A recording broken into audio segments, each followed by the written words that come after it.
Olá. Hoje a gente mergulha, numas tensões políticas recentes aqui no Brasil.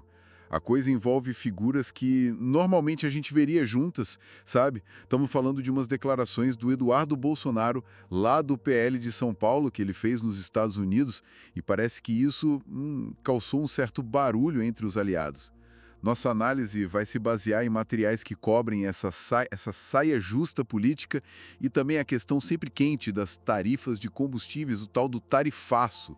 Exato, esse termo tarifaço, que basicamente se refere, a discussões sobre aumentar ou mudar impostos e preços dos combustíveis. Isso. Então, o nosso objetivo aqui é entender melhor o que foi dito, por que isso gerou atrito e quais podem ser as implicações, né? Ok, vamos desdobrar isso aí. Então, o ponto de partida aparece foi essa postura do deputado Eduardo Bolsonaro lá nos Estados Unidos. As fontes indicam que ele não mediu muitas palavras. Primeiro, ele levantou dúvidas, né, Sim, sobre se certos senadores tinham mesmo, digamos, legitimidade para tocar as negociações desse tal tarifaço. e não era qualquer senador, né? Pelo que as fontes indicam. Não mesmo. Eram figuras que foram ministros no governo do pai dele, Jair Bolsonaro. Gente que, em tese, teria peso ali no grupo. Com certeza. E além disso, teve mais, né? Teve críticas também para outra figura conhecida do mesmo campo político, o deputado Nicolas Ferreira. Aham, É curioso ele fazer essas críticas estando lá fora, né? Não acha? exatamente. O que chama a atenção aqui, e que as fontes detalham bem, não é só a crítica em si, mas onde ele estava e para quem ele falou. Criticar publicamente, do exterior, figuras que foram chave no governo anterior e um colega deputado que está em ascensão. E sobre um tema tão sensível como o combustível. Pois é, isso assim, inevitavelmente cria ruído, né? Cria um desconforto. Vai além de uma simples discordância. Vira um ato político que pode talvez sinalizar divisões ou realinhamentos ali dentro. E como é que essa movimentação dele se encaixa no cenário maior desse grupo político? É só por causa do preço da gasolina mesmo ou tem mais coisa por trás? Olha, se a gente tenta conectar isso com o quadro geral, como as fontes meio que sugerem nas entrelinhas, essas críticas podem ser lidas de algumas formas, né? Pode ser, sim, um sinal de divergência de estratégia mesmo, tipo como lidar com essa questão econômica do tarifaço, Certo? mas, por outro lado, também pode ser visto como um movimento para reafirmar influência, sabe? Ou para demarcar território dentro do próprio campo conservador. Talvez testando lealdade ou a força de algumas alas ali. Faz sentido. Criticar ex-ministros do próprio pai, por exemplo, convenhamos, é um movimento ousado. Sem dúvida. Indica, no mínimo, um desalinhamento ou uma disputa sobre quem manda, quem define a agenda em temas importantes como esse. Entendi. Então, a coisa é mais complexa. Não é só uma briga por tarifa. É sobre poder, sobre estratégia interna também. Precisamente. As fontes não chegam a cravar uma única motivação, mas elas descrevem bem o evento e o mal-estar que ele gerou. E é importante a gente reforçar, né? Estamos analisando os fatos que foram reportados e as consequências políticas que a gente consegue observar. Claro, a ideia não é tomar partido. Exato, não estamos aqui para julgar se as críticas do Bolsonaro são válidas ou se a negociação do tarifaço está certa ou errada.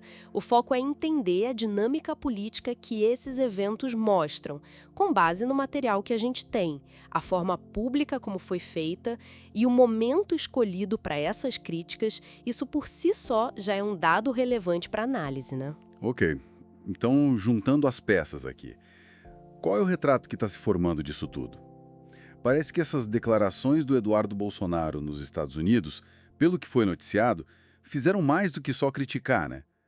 Elas meio que expuseram umas rachaduras, ou pelo menos umas tensões fortes ali entre aliados políticos importantes no Brasil.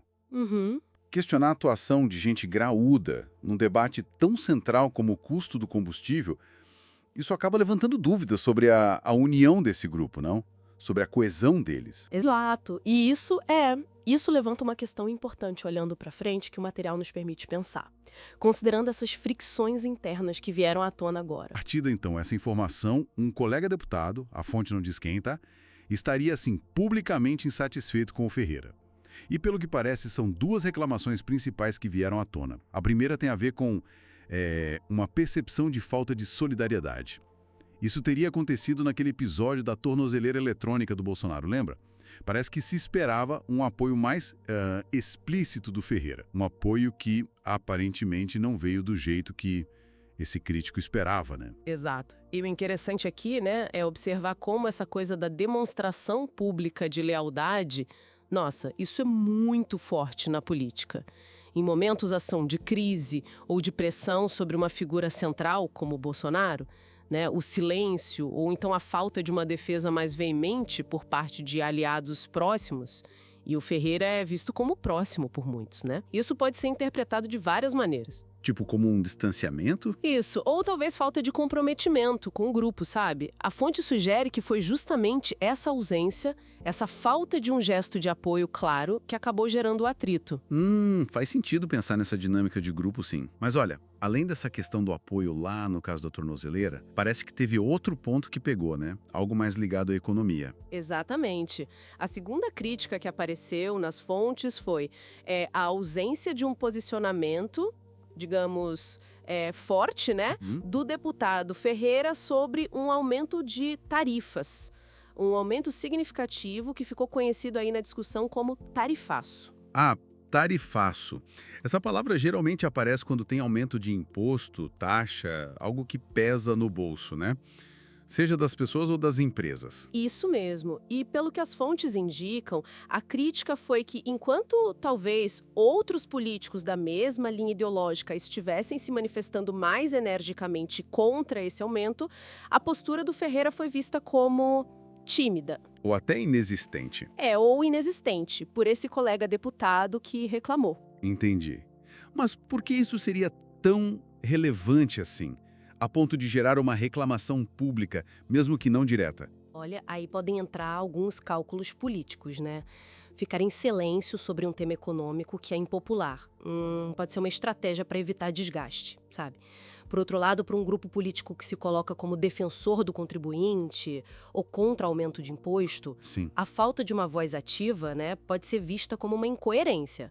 Ou, abandonar uma bandeira importante do grupo. O ponto que a fonte levanta é justamente essa percepção, ou de incoerência, ou de falta de alinhamento num tema sensível para a base deles. Entendi.